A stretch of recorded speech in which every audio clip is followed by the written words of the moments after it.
show up. This team is ruining my life. I'm taking crazy pills. With you, wherever you are, welcome to LFR. Victory, puppy Ziggy! Max Domi shot. You know, I was chirping Max Domi shot all season, and then mine's terrible. There you go. Here you go, behind the back. I'm feeling spicy. That was terrible also. I have always said Max Domi's shot is excellent. Yeah! The Battle of Ontario is so back! Leafs win!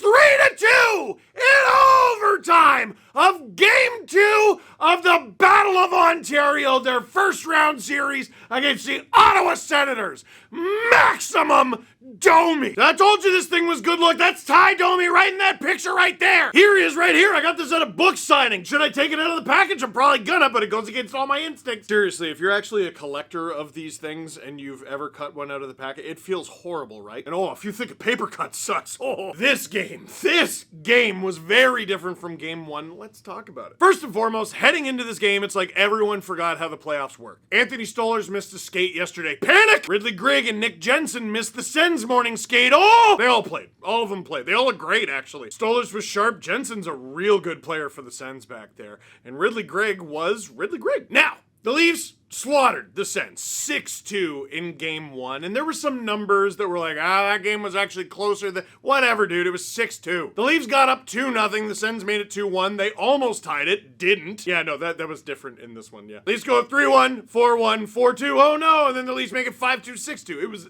done. The Sens were losing the entire time, and I think that had an effect on it statistically. But...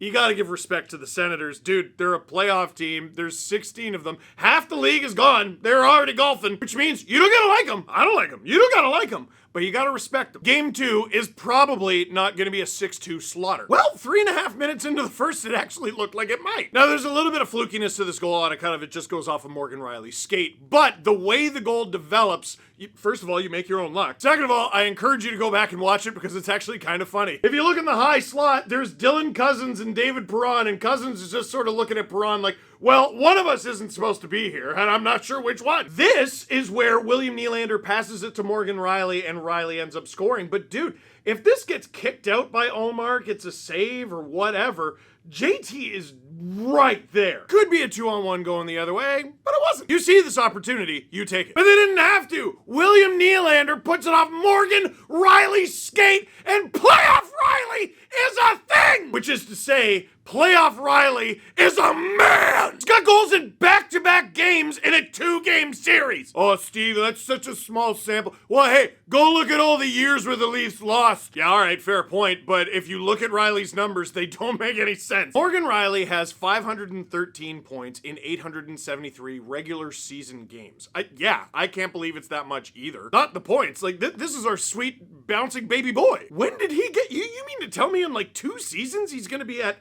1,000? Wait, let me do the math on that. Yeah! Anyway, I'm getting sidetracked. That is 0.576 points per game. Over the course of an 82-game season, that is an average of 48 points per season. This season, he had 41. Last season, he had 58 in 10 fewer games. Yeah, okay, that tracks. This man has 42 points in 59 career Stanley Cup playoff games, which is 0.711 points per game, which means over the course of an 82-game season, let's say, Morgan Rielly's point pace is a 58-point pace. There were times this season where he needed to pick it up. He needed to pick it up bad. And this series is young. Who knows? Maybe we'll be yelling about him in a minute. Hey, you know what? On one of the Sens goals last game, he could have done a better job boxing out. But there's a reason why all the hate he was getting in the regular season, I'm like, keep cool. Because, dude, none of these guys have a good reputation in the playoffs. Willie kind of does with, like, a portion of the fan base, but, like, there's no one the fan base just unanimously is like, yeah, this guy's nails every year. When this guy's on, which in the playoffs is often, the Leafs win playoff games. Now, here's what happens after.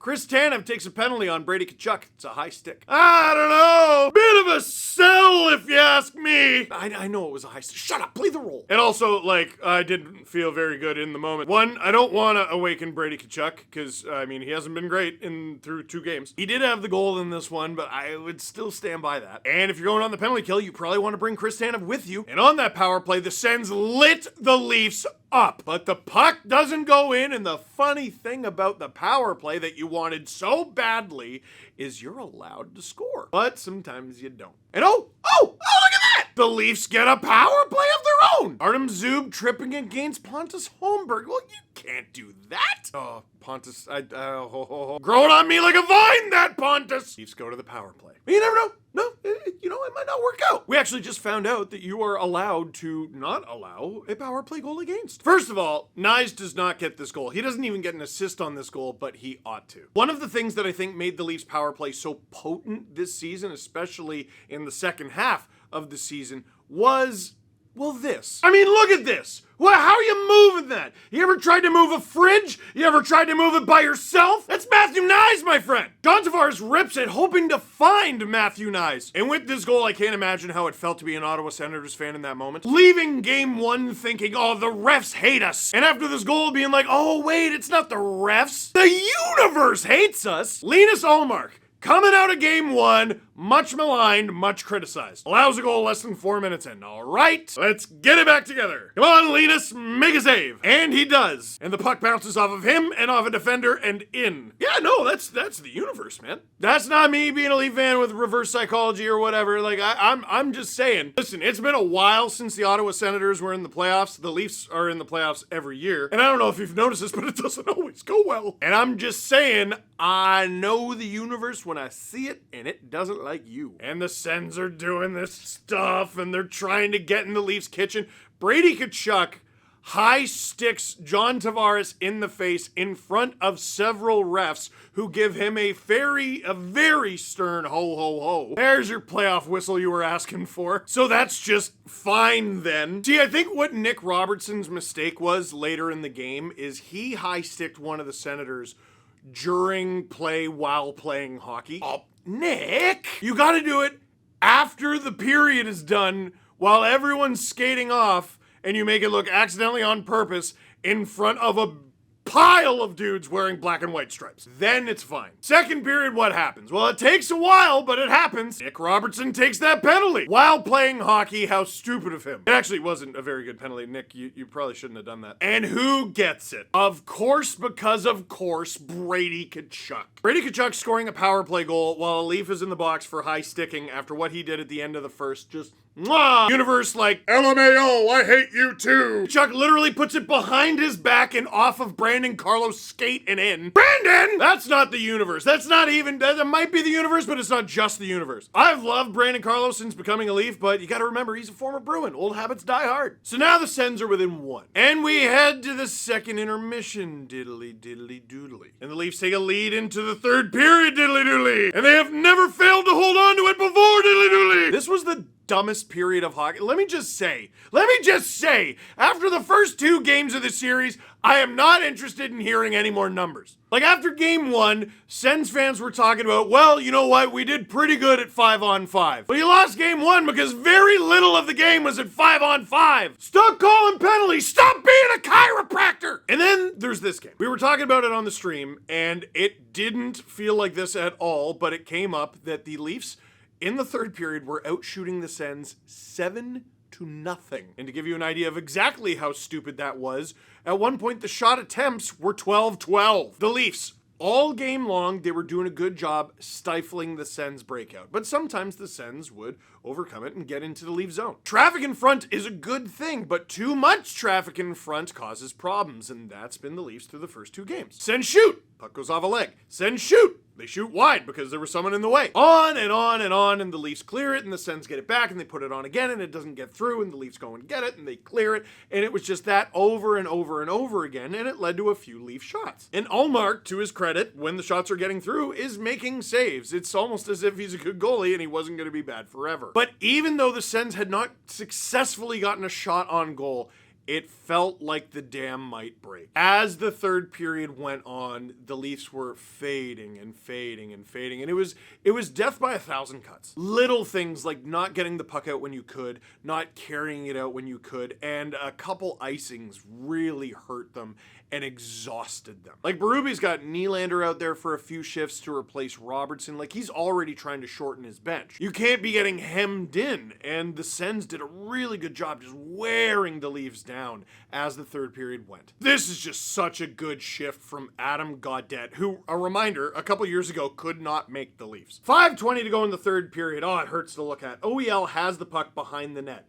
Adam Gaudette is right on him. That causes OEL to put the puck behind him to no one. Max Domi is essentially sideways. He's like Kate Winslet in the Titanic, trying to get to this puck in time. Stützle is first on it. It's a comedy of errors in front as Benoit and OEL collide. And think of all the times in this game where there was just too much stuff in front and the Sens couldn't get a shot through. This one from Tyler Clevin gets through. It's Gaudette and OEL in front again, and Gaudette just gets a great piece of this puck. And the Sens tie the game. Up until this moment, the Leafs had been leading nearly every waking moment of this series so far. The Leafs went up 1-0 against Ottawa in game 1, never gave up the lead. Leafs go up 2-0 on the Sens in the first period of this game, and it took until about 5 minutes left in the third, but the Sens finally tie it. And dude, this thing nearly didn't make overtime. Stolarz flashing the leather! He's had me worried sometimes. He's been making some big saves, but there have been rebounds. That one, nope, yoink, right out of the air. That one's not going anywhere. We head to overtime. The Sens have all the momentum. I wanted the intermission to last longer. And immediately the overtime begins, and you're like, yeah, no, I don't think this is gonna last very long. Torrid pace. And in the chat for the stream we were doing on the SDPN YouTube channel, someone said, you know what? Benoit is going to win it. They were alarmingly close to right. Kevin Papetti with an excellent tweet. You simply can't let Simone Benoit and Max Domi break in on a 2-on-4. That is literally what happened. We're only 3 minutes in. We're going this way, that way, this way. It's a derby. Someone's going to make a mistake. First of all the highlights for these goals on NHL.com they're way too soon before the goal. I don't know if it's just tonight in particular. Leave some lead up. Let's see how the play developed. I had to go to Tic Tac Tomar's Twitter account. What would we do without you? So first of all, some credit is due to Nick Robertson on this play. Here he is catching up to Drake Batherson in a foot race that I thought he was going to lose handily. Maybe if Batherson drives, he's okay, but he's already thinking pass. And like, he's got a trailer here, but look at the Leafs D. Like, other than maybe giving up a little too much room, they're pretty set and they're pretty good. Like, I'm not terribly worried about the setup here. Benoit I forget the defensive play, the read, all of it. Benoit intercepts the pass, which probably wasn't the smartest pass, but not just intercepts the pass. I'm barely even talking about the read to intercept the pass. That dude is giddy up, like right away. This is Simone Benoit, a dude the Ducks cast off. They're like, we're not even going to give you a contract, and the Leafs signed as a free agent to be like their 7th or 8th defenseman. Like practically no offense, all hitting, all stay at home, all trying. Plays the left side, rushing up the right wing in overtime in the playoffs. Drop pass to Max Domi, and he curls around and drives the net. Literally a 2-on-4, which means Benoit went in 1-on-4. The Simone Benoit from the Toronto Maple Leafs. Now, a few things happen all at once. Max Domi breaks Dylan Cousins' ankles here because Dylan Cousins allows him to. Where are you going? Why are you following Benoit so hard that you have to... First of all, it's Benoit. Second of all, you have help. Third of all, there's a guy! So Domi says, okay, step 1, you reach, I teach. Look at this, look at it. 2 Sens back, and Cousins is following Benoit up the wing like he's Nikita Kucherov. Domi cuts to the middle, but guess what? There's another Sen. It's Drake Batherson. No, I gotta say, this is a really nice move from Max Domi. Just a subtle little touch of the puck on the backhand to put it between Drake Batherson's legs. Batherson has to win this puck. Are you joking right now? And Max Domi with the most wide open shot he may have ever had. Unreal shot, by the way. Dude. This guy's been a Leaf for 2 seasons, and both seasons it took him till like Christmas to score a goal. All season long, I've been like, listen, this player can do a lot. He cannot shoot. He's been growing on me big time over the past month. Just his all-around game has done a total 180. He's so useful at 200 feet. But look at Benny! The Benny hop makes its return! Benoit, after leaving the puck for Domi, curls around, goes across the front of the net, and jumps sky high in front of Linus Ullmark. Look at this thing. Allmark does not see a single atom of this puck. Dude, Simone Benoit has played 279 NHL games. He has 24 assists. This season, he set a career high with 9. This was his 9th career Stanley Cup playoff game. This was his first point. Simone Benoit got a primary assist on an overtime winner in the playoffs, in the Battle of Ontario.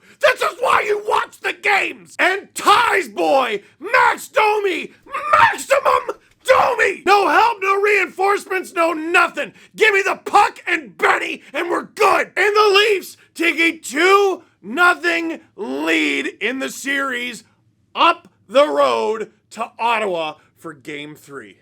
Questions. I like this one. Is Anthony Stolarz your favorite goalie the Leafs have ever had now? His taking a pound of flesh off the guy who ran him will be in the Battle of Ontario lore forever now. Greg, F around, find out. I haven't seen a chop like that since Hextall retired. Greg tried to cut the crease and hit a phone pole. Yes, I love Anthony Stolarz. In fact, here's a fun stat from Sportsnet Stats. Leafs Anthony Stolarz last 10 starts dating back to the regular season. Record 10-0-0. Goals against average of 1.48. Save percentage 947. Shutouts 3. And Ridley Gregg's chopped down 1. That was one thing I forgot to mention in the LFR. Like, Gregg driving around Marner and going to the net, he meant to hurt Anthony Stolarz. Like, yeah, he was making a hockey play. He was trying to score a goal, but I think it was rather convenient that he went straight into Stolarz' legs. His injured this season legs. His injured several times throughout his career legs. And oh, would you look at that? It didn't look like Stolarz liked it very much in the moment. You know what's great about having a goalie who's 6'7"? It's that he doesn't just take up a lot of the net. It's that he's 6'7". Like, you can get in Anthony Stolarz' kitchen. Like, absolutely. It's the playoffs. You should try. But at the end of the day, he's still a 6'7", 200 and something pound dude wearing like medieval armor. And he's gonna give you a paddling. Dude, that's safe at the end of regulation. I love this guy. Tough night out there for the goalies. There were 4 goals in regulation, and all of them were deflections, either off a stick or a skate or whatever, or your own defenseman. This Domi goal in overtime was the only shot that beat anyone honest. The playoffs are not a time for honest goals. You score however the hockey gods give them to you. What adjustments will the coaching staff make to counter the way Ottawa sealed off the boards all night? The number of times they tried to throw it up the boards for a breakout, and there was a Senator there to maintain ozone possession, was turning my hair gray. Okay, more gray. I didn't really see it as that much of a problem until the Leafs really felt like they took their foot off the gas. Like, okay, the Sens were doing a good job sealing the wall. I don't think the Leafs tried particularly hard to get around all that. There was one play in particular, I think it was the top line out there. Jake McCabe has the puck, and it seemed like there was another play there, and he just heaves the thing into the corner with a backhand. Like, all right, let's get it in there. Let's get it deep. Let's try to hold the puck there for as long as possible. Look up at the clock. Okay, there's some time left. Let's try to kill it off. Something the Leafs didn't do in Game 1 was take their foot off the gas. Game 2, they did. And you know how Sens fans after Game 1 were like, you know what? No, we played well. I like our chances. No, I think that was all fairy tale nonsense after Game 1. Honestly, if I'm a Sens fan, after Game 2, even though we're down 2-0, I'm feeling a little better, actually, which is not good news for the Leafs. They have to have a better game. Maybe score effects had something to do with it. I trust that they will have a better Game 3. That is, win or lose. Now, a lot of you asked about this. Does Nick Robertson come out in Game 3? I'm 50-50 on it. I've really, really liked Robbie lately. He didn't have the greatest game. Almost sort of kind of factored into the OT winner, which maybe redeemed him a bit, but obviously that penalty was not great. And Berube took him off in certain defensive situations. I kind of wonder, a lot of people are talking about Max Pacioretty being the guy. You're going on the road. David Kampf? That's not a sexy answer at all. You're not going to like it, but like David Kampf on the road, maybe you're trying to shut down some of the Sens top guys. That might be the way to go. But what do? Do you break up the Lawton, Lorentz, Yarncroke line? I wouldn't. I love that line. So then do you make it Kampf in the middle with Domi and McMahon. Okay, well, that doesn't make any sense. Does Domi then go up to the second line, and then you can have a third or fourth line that's something like Holmberg, Kampf, and McMahon, maybe. Robertson's on the right wing. Does Pacioretty come in and play the right wing? Fascinated to see what Berube decides for Game 3. Keeping in mind, even though they didn't play all that great, they did win. Tough to change up a winning theme. I want to leave you with one more thing. After the game, and he's going to get dunked on for this, head coach Travis Green says this is no time to panic. You can dunk on him, you can laugh at him. He's right. It's not time to panic until you lose at home. And if the Sens lose at home, that means the Leafs will be one win away from victory. You hear that? One win away from winning. Nothing is won until the series is won. The Leafs have won 2 games in a playoff series lots and lots of times. In fact, almost every single time in the Matthews era, except for the Panthers series. You got to get 3. You got to get 4. It starts with 3, and that starts with Game 3 in Ottawa. So let me know what you think. Leave a comment in the comment box down below. But for now, that is it for this one. Thank you very much for watching. Click like if you like this video. Click subscribe if you really liked it. Tell all your friends. Maximum Domi.